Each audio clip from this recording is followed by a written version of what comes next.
Hello students, welcome to Legacy IAS Academy. In this particular video, we are going to discuss about an interesting development that has happened in the Vijay Mallya case.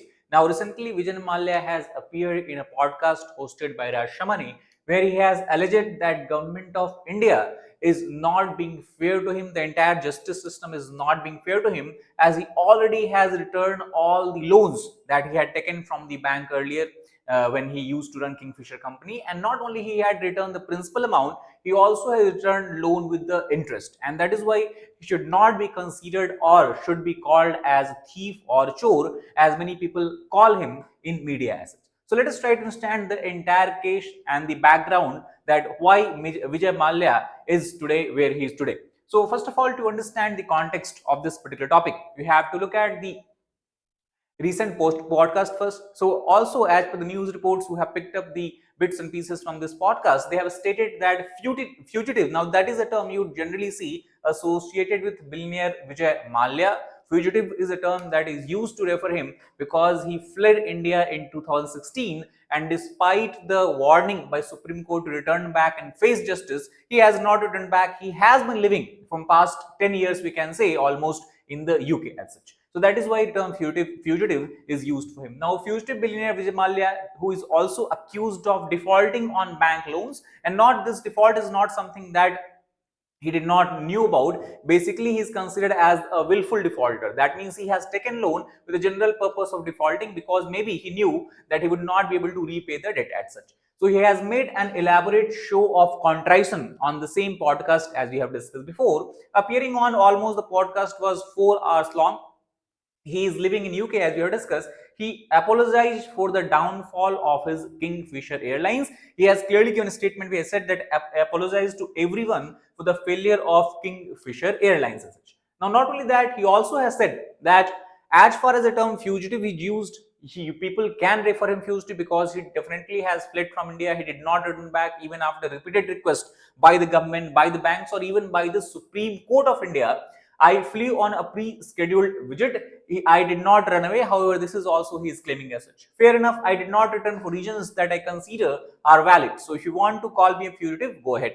But what he has made objection is about the term chore or thief that is associated with him. And it is in this regard he has made a remark that from where the term chore or thief is coming from, where is the chori? Now, why he is claiming it? Why he said that there is no chori, no theft? Again, he is referring to the same point where he has stated that he has returned all the money that he owns to the bank with proper interest as such. Now, when asked about what is his plan to return back to India, he has stated that if he is given a fair assurance of a fair trial and dignified existence, these two terms are mentioned by him, that if he is sure that he will be meted out the fair trial by the justice system, by the courts of India, and he will have a dignified existence in India, he will think about it returning to India seriously as such. So this is what largely we can say in essence he has talked about now.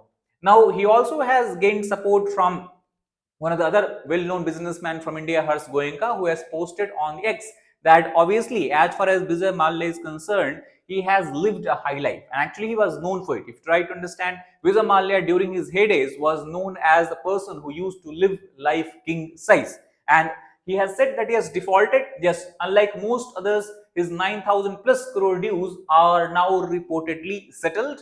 Meanwhile, bigger defaulters walk free with much fatter haircuts from the bank. If dues remain, the bank should clearly say so. If not, why is he still being treated the way he is being done now? So this is also the support that he has received. And again, responding to this particular post by Harsh Goenka, Vijay Mallya has responded by saying thank you. Also, he has made a point here that is not only his claim that he has repaid back all his debt, it is not only the claims that his lawyers are making in the court, but also even the Union Finance Ministry has confirmed in writing that banks have recovered almost rupees 14,100 crore. Why the blatant discrimination still is being meted out to him? Even he has talked about when in the parliament itself, Union Finance Minister has accepted that Vijay Mallya has repaid 14,000 crore, almost 14,000 crore of debt that he owed to the bank.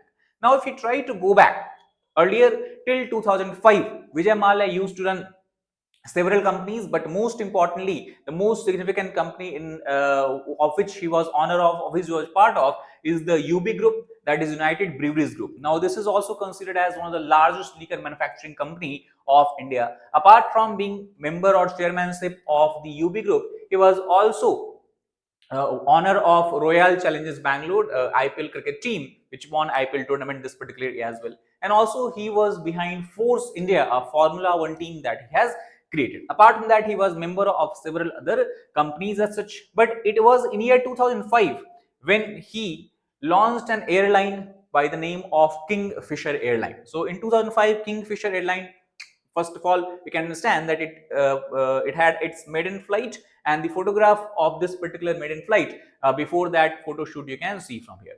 So almost for 7 years, Kingfisher Airline was running successfully. But since 2010-11, airline began to come in what you can call as, or began to face a big difficulty and big challenge, which Mallya refers to or points to the reason behind the decline of airline, downfall of airline, as the 2008 financial recession, global financial recession, we can say, and also the problems he was facing due to the higher tax rate as such. So in 2012, airlines was not able to pay back its dues. It was not able to pay back the service taxes that it basically accounted for, and thus the permit of airline got cancelled.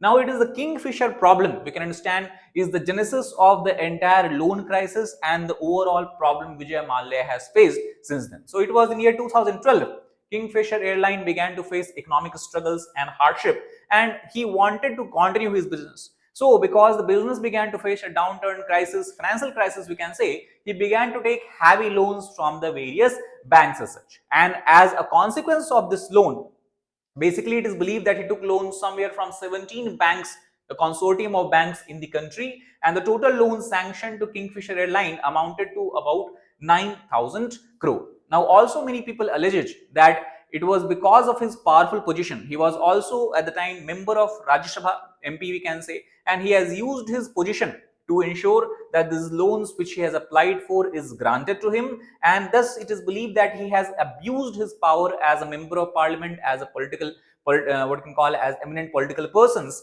to the Raj Sabha for obtaining the loans as such. So it is not only about the granting of loan, but how loans were dispersed to him, and that is why later on, when investigation was made, even few banking officials were arrested and charged with helping Mallya taking the loan, even when he was not eligible due to the bad financial statement of the company as such. Now, it's not only the default of loan on which he is charged by the investigation agency. Central Bureau of Investigation, even Enforcement Directorate, had charged him with criminal conspiracy, fraud, as well as money laundering. Now, this is a very serious charge on several accounts as such. So, first of all, let us try to understand the biggest charge or the major charge that that is filed against him is that of loan default and fraud. Now, we have discussed before that he has taken a loan incurring to amount of 9,000 crore from various different banks. The biggest loan he took, however, is from a public sector bank, consortium of 17 public sector banks, and that loan was about 6,900 crore, and it was on this loan he has defaulted.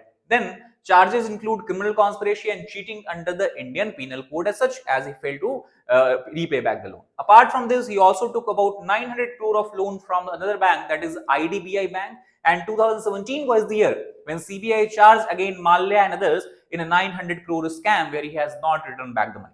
Further, 180 crore rupees was taken from the Indian Overseas Bank, and again on which he has defaulted upon. Now, as far as the Indian Overseas Bank loan is concerned, he has said that there is no proof that he has taken loan from here. CBI has filed a wrong charge sheet against him. That is also his claim.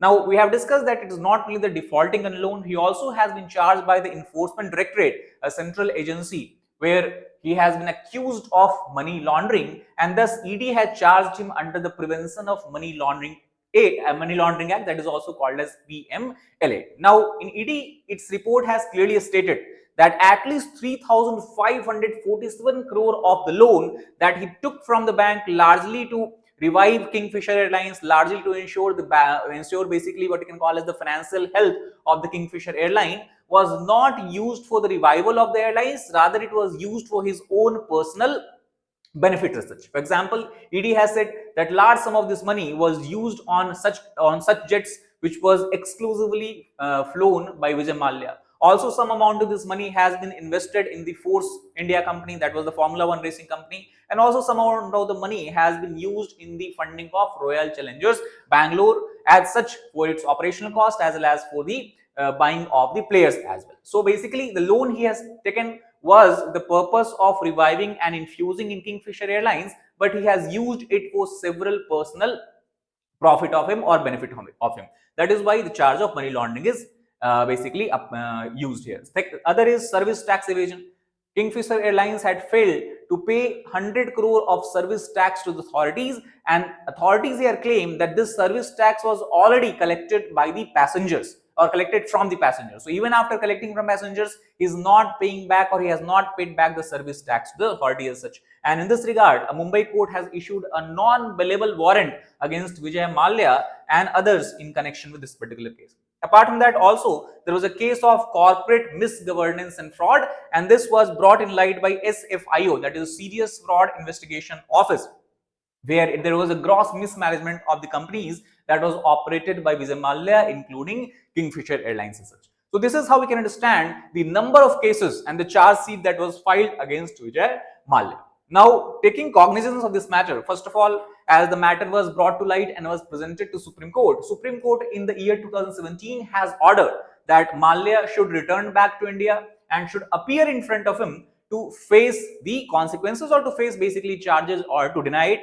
And in this case, Vijay Mallya already in 2016 had fled to United Kingdom and he was living there. So he refused to come back to India. He did not comply with the Supreme Court's order and he basically ignored the order. Now, because of this, Supreme Court had put a charge, an additional charge of contempt of court against him. And as contempt of court, basically we can say because of contempt of court, he was given 4-month imprisonment in the Supreme Court and also a fine of rupees 2,000 was imposed on him. Not only that, later on, Supreme Court has directed that the fine should be paid within 4 weeks and noted that an additional 2-month sentence would be imposed. Again, Vijay Mallya has failed to appear against the court as such. Also, taking cognizance of the loan cases, it has stated that Vijay Mallya need to return back the $40 million. If try to understand 9,000 crores of default that he had, it amounts to about $40 million US dollar plus 8% of interest to the designated recovery officer within 4 weeks. Now, this is the exact point Mallya is saying, that as far as the recovery of this loan amount is concerned, it already is complete. And since already he has paid back the loans along with the interest rate, he should now no longer be called as thief or chor because he has basically repaid his loan. Now, because he failed to come to India, because he failed to comply with the directions of the central government agencies as well as the Supreme Court of India, the central government then put an extradition request against or toward the British government, UK government, because India and UK already had established and signed an extradition treaty. And as per this extradition treaty, when government of India put in a petition in the courts of London, in the beginning it was very difficult because first of all the court in London believed that the appellant, referring to Vijay Mallya, would not get a fair trial in India because his lawyers have put a point that he will be facing political influence and pressure in his case, and that is why a fair trial cannot be ensured in India for him. Second, also they have highlighted poor prison conditions that exist in the Indian jails, and this court of UK believed that it is against the European Convention on Human Rights, the kind of prison condition, and in such conditions Mallya cannot be allowed to go back or cannot be allowed to extradited back to India as such. However, later on court had, again the matter was referred to higher court, and as of now if you try to understand the current situation is Vijay Mallya had lost his appeal against the extradition by Indian government. But the problem is that UK courts are saying that Vijay Mallya had refused, or his lawyers have basically put a petition where there are some other matters and this matter still have not been resolved.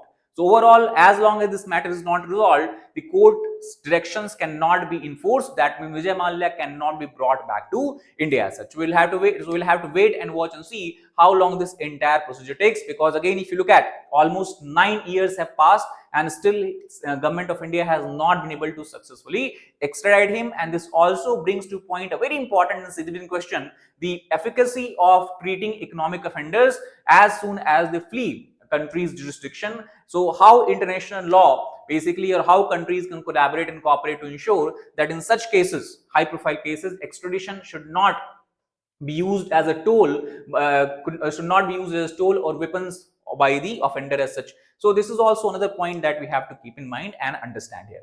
Now, recently we talk about, most recently in the month of February of this year, that is 2025, Vijay Mallya has moved to the Karnataka High Court and he has challenged the debt recovery proceedings that still is going against him. He also has made a claim that the State Bank of India and other banks have not given him the statement of accounts explaining that the amount of money they have received from Vijay Mallya as such, even though money has been sent by the Mallya to the banks as such. Also, as far as the statement by the banks of accounts is concerned, the amount he has said that is amounts owed by him to the United Breweries Holding Company and other certificate debtors have been repaid as such. It was submitted that the amount due had already been recovered and even still additional recovery proceedings had been carried out against Mallya, which is illegal in nature. That is the point he is trying to make here as such.